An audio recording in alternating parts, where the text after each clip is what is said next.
IT, Mr. Kasaro, who will now speak to us about the registration of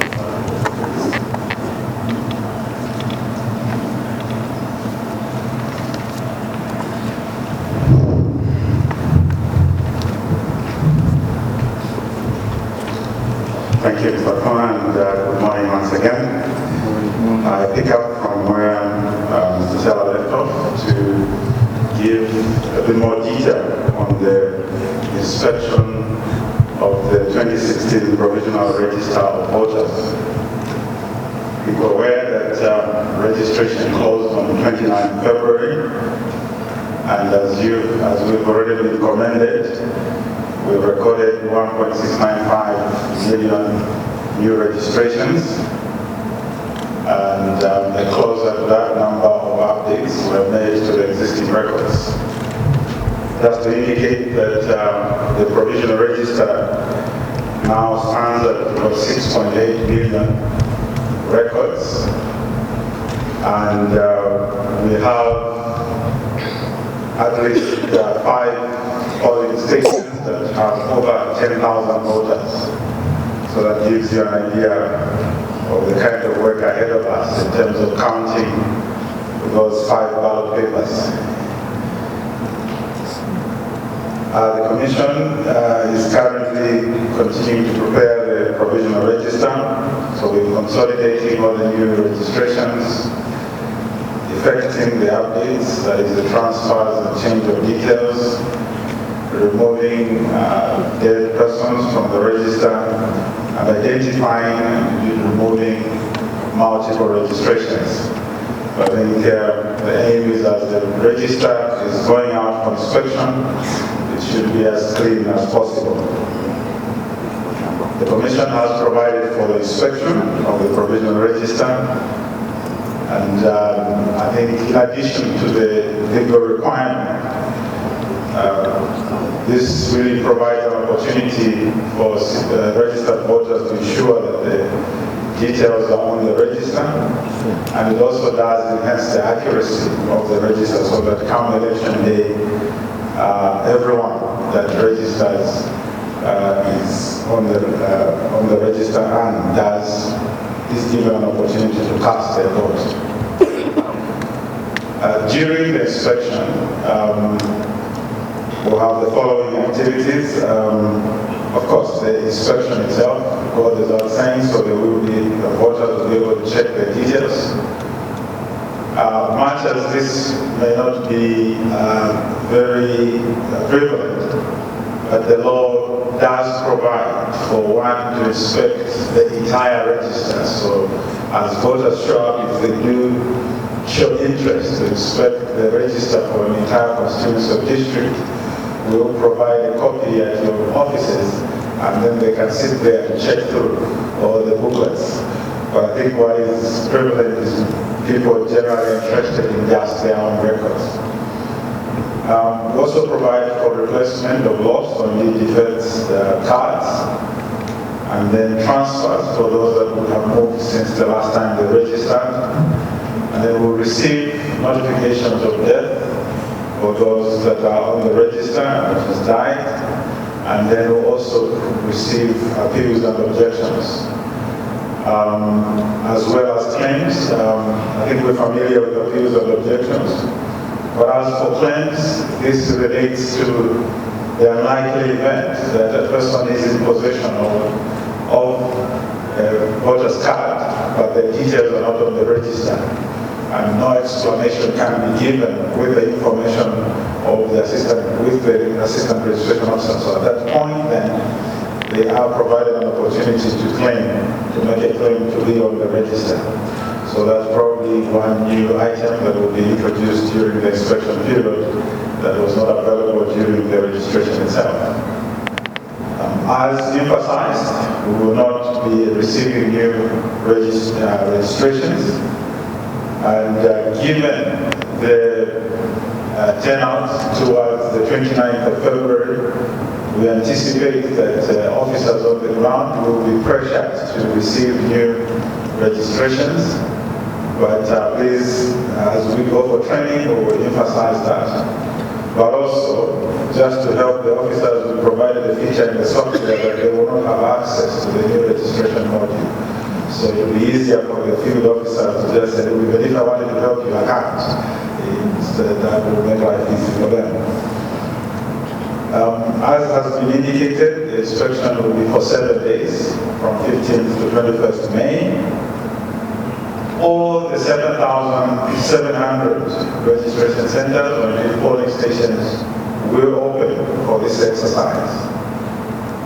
But however, as you will note, we do not have that number of registration kits.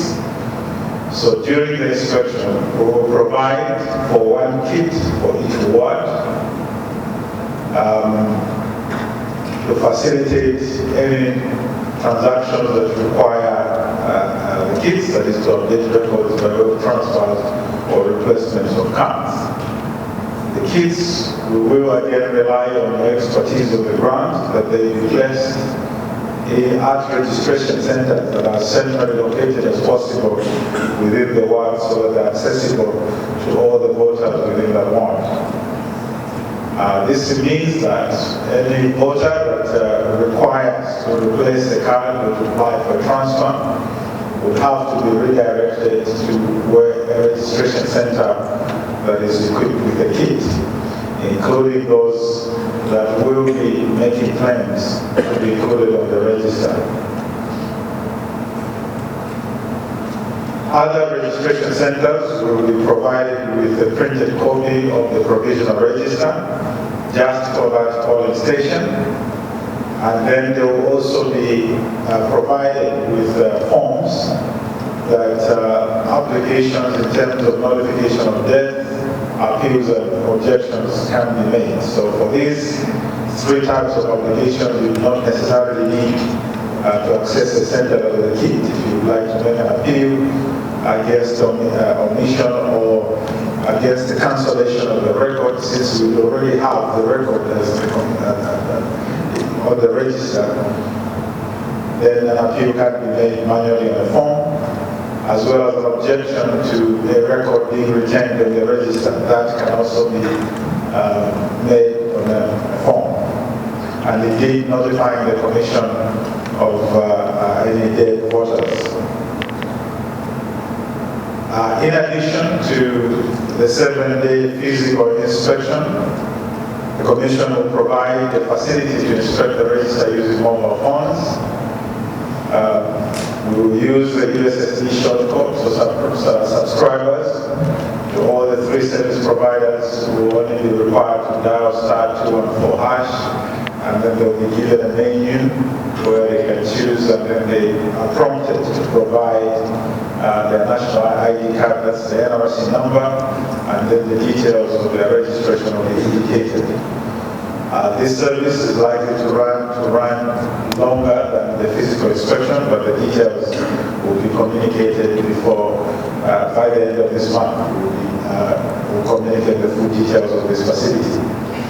This has been provided to enhance accessibility to the inspection. I think the Commission has noted the low turnout, which has averaged 30% of the inspection of the provisional register, that is, looking back to 2016, and 2006 and 2011. So with this, we hope that we can get a higher turnout. We will be monitoring this service so that indeed, if any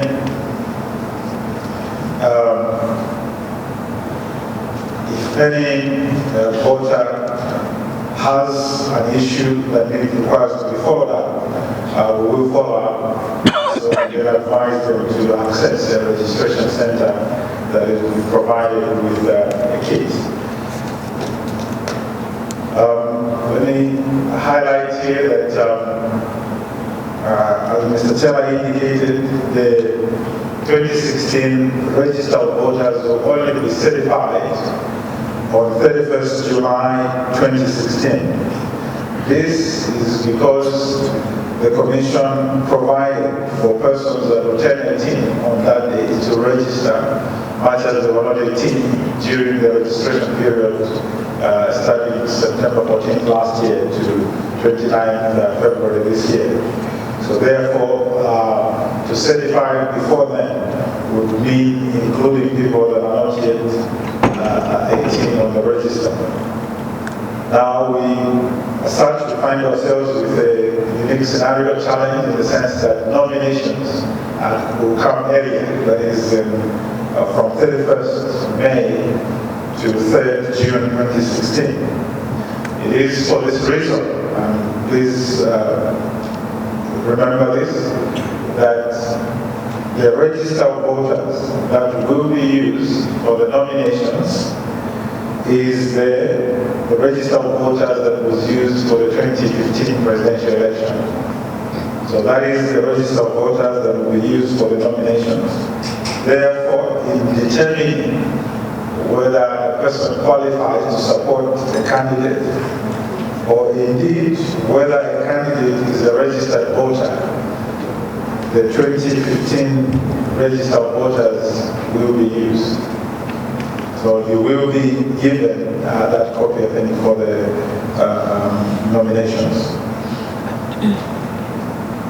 In terms of staff and training as we prepare for the inspection,